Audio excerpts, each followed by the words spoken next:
And now, an interview with a hot girl who does stuff on the internet. This is a hot girl that does stuff online.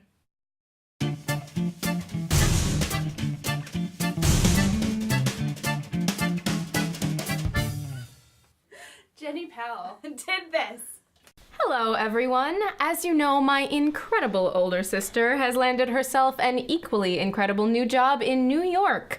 She's found a friend's couch to crash on while she apartment hunts, and she leaves, can you believe it, tomorrow. Hi, everyone. I'm so sorry I won't get to see you anymore. Jenni, we just saw a nice little clip of the Lizzie Bennet Diaries. Can you give the audience like a small rundown of what the show is? Sure. The Lizzie Bennet Diaries is a modern-day adaptation of Pride and Prejudice, done video blog style. So Lizzie talks directly to the camera, all the characters interact with the audience, there's Twitter feeds and Facebook pages and the whole 9 yards. How did you become involved with the show?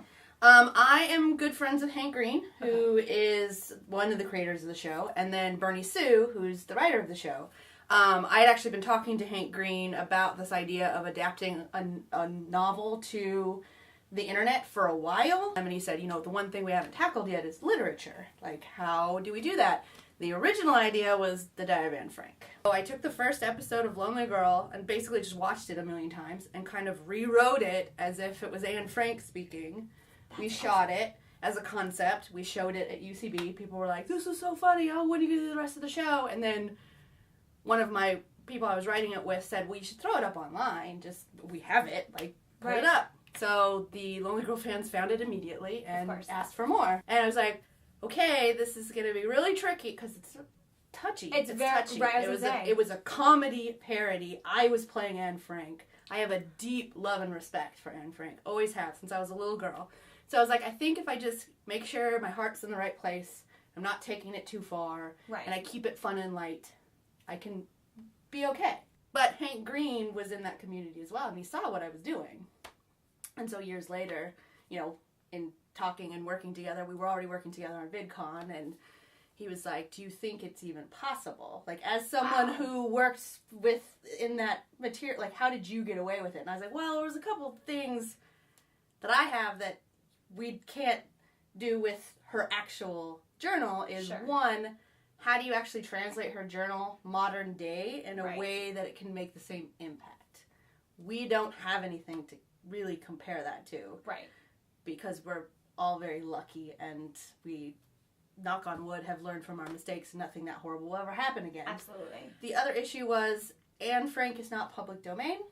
There is the Anne Frank Foundation that her father set up after her passing, and they are the keepers of like her image. And they're basically like, if you want to do a modern version of Anne Frank, it's all got to go through them. So Hank's like, well, we should do another book then. So let's do another book. And at first it was more of like, let's do a couple episodes and do a proof of concept to prove to them we can do this. Sure. And his wife, Catherine, the answer is so long. I love it. Edit this. No, this is great. This is, I mean, really interesting. I'm interested in this. I had no idea about all this. I didn't know that it came from Anne Frank to Pride and Prejudice.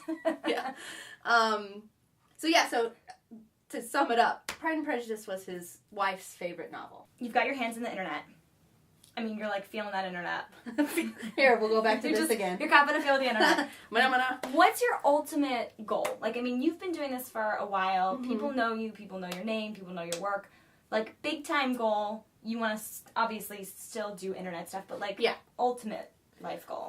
You're 65 and you look back and you're like, I did that. I am toying with the idea of moving into development. Like, really, like, in the ground floor, like building the properties up from the ground up and just being like, I made this happen, this thing, wow. But what's nice about being in development is you can try to build that foundation where hopefully those things don't happen on set. Like, you make sure you've got a really good story that you're telling and you find good people that are going to make it and you put all that together.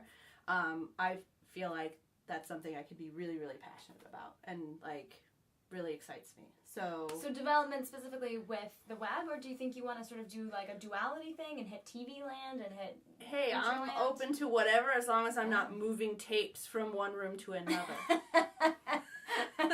No more moving tapes. No. You hear that, world? She's not going to move tapes. No tapes! Not even cloud storage. None of that. Jenni Powell. Yeah. Are you ready to beat the meat? Beat the meat. Yes. Do it! Okay.